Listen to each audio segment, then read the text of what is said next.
Welcome to the channel.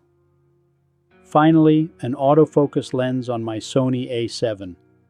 I was able to buy this lens for half the price charged on the second-hand market. I was skeptical about the bokeh coming off this lens. New modern lenses would not be able to make special bokeh is often said. Still, I am very surprised at what I get to see here. Most shots are cropped to cut out the beautiful parts. With a 35mm lens and a 35cm minimum focus distance, there is often too much present when it comes to close focusing.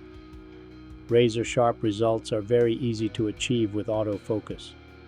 Many reviews are praising this lens and mine as well.